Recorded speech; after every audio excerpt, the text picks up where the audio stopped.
আমরা যদি খেলাপি ঋণের দিকে তাকাই, আমাদের লাখ লাখ টাকা এটা খেলাপি ঋণের মধ্যে আছে। এমনকি এই অবস্থা হয়ে আছে যে আমাদের এই সংসদের দুইজন সংসদ সদস্য তারা এখনো পর্যন্ত শপথ গ্রহণ করতে পারেন নাই, কারণ তারা এখনো পর্যন্ত কোর্টে এই খেলাপি ঋণের ইস্যুর মধ্যে তারা আটকে আছেন। এখনো পর্যন্ত সরকারি দলের তরফ থেকে কিন্তু সে ব্যাপারে কোনো ব্যাখ্যা বিশ্লেষণ এখনো পর্যন্ত আনা হয় নাই।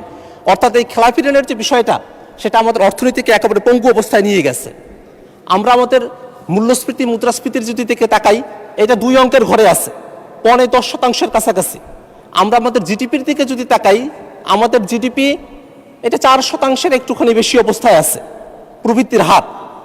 এমন একটা অবস্থায় আমরা এসে আমাদের এই বাজেটটা ঘোষণা করছি, যে সময়টাতে আমরা বলছি যে এই বাজেটটা ঘোষণা হওয়ার পরে জিনিসপত্রের দাম বাড়ে নাই, যেটা সরকারি দলের দাবি। কিন্তু বাস্তবতা হলো এই বাজেটটা ঘোষণা করার আগেই সরকার তার এই 3 মাসের সময়কালের মধ্যেই 2 দফায় তারা বিদ্যুৎ এবং জ্বালানির দাম তারা বৃদ্ধি করেছেন। এবং যখন বিদ্যুৎ এবং জ্বালানির দাম বৃদ্ধি করা হয়, পাশাপাশি এই জিনিসটা পরিবহন সেক্টরে যেমন প্রভাব ফেলে, তেমনি করে উৎপাদনের ব্যয় বৃদ্ধি করে সমস্ত জিনিসপত্র দিতে দামগুলো বৃদ্ধি হয়ে যায় মাননীয় স্পিকার। অর্থাৎ সরকার শুধু বাজেট ঘোষণা করার পরে জিনিসের দাম বেড়েছে ব্যাপারটা এমন নয়, সরকার ক্ষমতা গ্রহণ করার পরেই বাজেট ঘোষণার আগে থেকেই জিনিসপত্রের দাম বাড়ানোর যে মেকানিজম, সেটা শুরু করেই বাজেট ঘোষণায় বসেছে মাননীয় স্পিকার।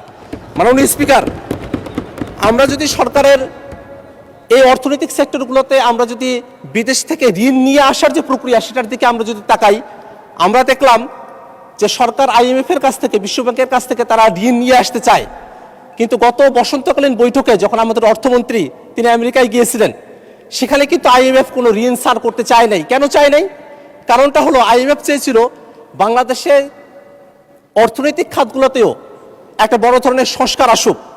কিন্তু আমরা খেয়াল করে দেখলাম কি, অর্থনৈতিক খাতগুলোতে কোনো ধরনের সংস্কার, সেটা তো অন্য কোনো বিষয়েও তো সংস্কার হচ্ছে না, অর্থনৈতিক বিষয়গুলোতে কোনো ধরনের সংস্কারের ব্যাপারে বিএনপি সরকারের তরফ থেকে কোনো ইতিবাচক সাড়া ছিল না। এতদিনে এসে তারা NPR এর নীতি এবং এটা ব্যবস্থাপনা, সেই জিনিসগুলোকে আলাদা করার কথা বলছে। কিন্তু এই বিষয়টা কিন্তু অন্তর্বর্তীকালীন সরকারের সময়টাতে একটা অধ্যাদেশ তখন পাশ করা হয়েছিল, সেই অধ্যাদেশ এই সংসদে প্রেজেন্ট করা হয়েছিল, কিন্তু সরকার ক্ষমতা গ্রহণের পরে সেই অধ্যাদেশটাকে কিন্তু ল্যাপস করে দিয়েছে, সেই অধ্যাদেশটাকে কার্যকর করতে দেয় নাই।